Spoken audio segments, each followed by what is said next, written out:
Destination Mark.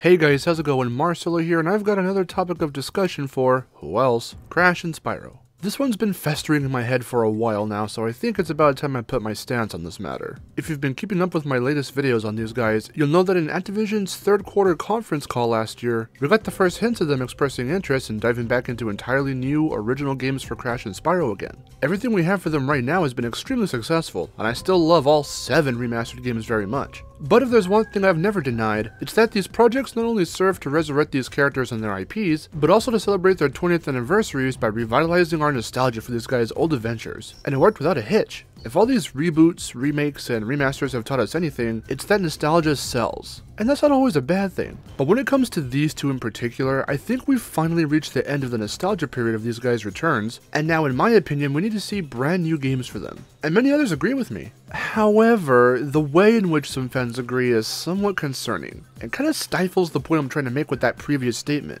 New games, which means new adventures. So when I hear the terms True Crash 4 and True Spyro 4 being thrown around constantly, I start getting worried. But for anyone watching right now who may not know what these terms mean, allow me to explain. Crash the Wrath of Cortex is Crash's canonical 4th entry in the series. The original CTR and Crash Bash are spin-offs. For Spyro, that title would be Enter the Dragonfly. Now for anyone who may not know, the Japanese version of Wrath of Cortex is indeed called Crash 4, and Twinsanity is even called Crash 5. So, point being, we already have a Crash 4 and a Spyro 4. But why are people asking for a true 4th installment for each? Well, the one thing Wrath of Cortex and Enter the Dragonfly tried to do was replicate the style and structure of the games that came before them, Crash Warped and Spyro Year of the Dragon. This would allow veterans to just pick up the games and play, since they'll already be familiar with the controls and gameplay, and tutorials were added into Enter the Dragonfly for any newcomers who may have skipped the original trilogy. The first major red flag with these titles, however, is that these projects were given to developers who didn't know how to tackle these kinds of games. So naturally they ended up becoming riddled with glitches, long loading times, constant frame rate dips,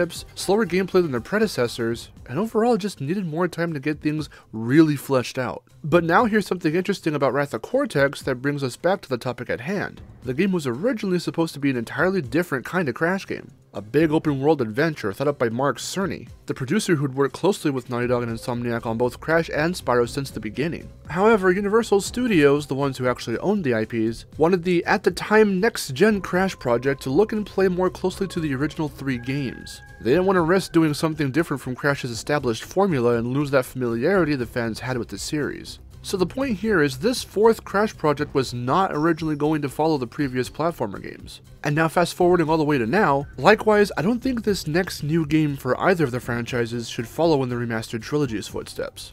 True Crash 4, True Spyro 4, aka an attempt to erase the stains the actual 4th games left on each series and start over, with new games that keep the styles and gameplay of the originals. Here's why that's a bad idea.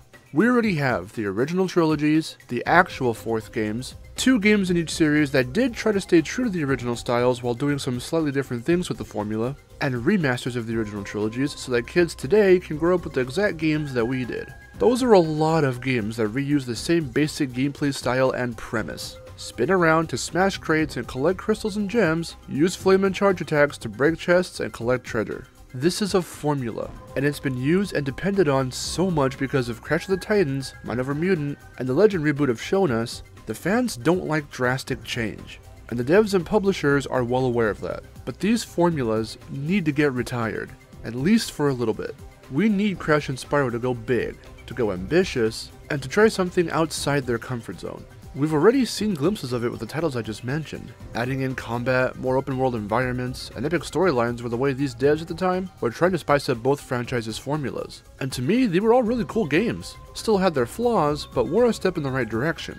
And it's not like those games just nixed the classic formulas we're all familiar with. Titans and Mind Over Mutant still let you spin around, break crates, and collect Wumpa Fruit. It's just mixed in with the newer combat and Titan hijacking abilities to create something familiar yet different. The Legend reboot still sees Spyro collecting gems, using his different breaths, and charging into enemies, but that's mixed in with beat 'em up, free flight, and story-driven elements to create a different feel and take on Spyro that we hadn't seen before. It's okay to try new things with these characters. They need to stop being so safe, or else they'll more than likely slip back into being irrelevant again. And I for one do not want that to happen. Is it risky to do something big and unexplored with franchises such as these? Of course, it always is. But sometimes you need to roll the dice. And with the talent these current Crash and Spyro devs have shown us they possess, I'm sure they can come up with some crazy cool new stuff that we'll be more than excited to dive into. We just need to give these new projects a chance. We don't need a true Crash 4 or a true Spyro 4 that reuses the same old formula again. We need something big, memorable, ambitious, and above all, fun. So what do you think of all this? Where do you stand on the true Crash 4 and true Spyro 4 debacle? Tell me in the comments down below. I'm Marcelo, I'll see you guys later, thanks for watching, and take care.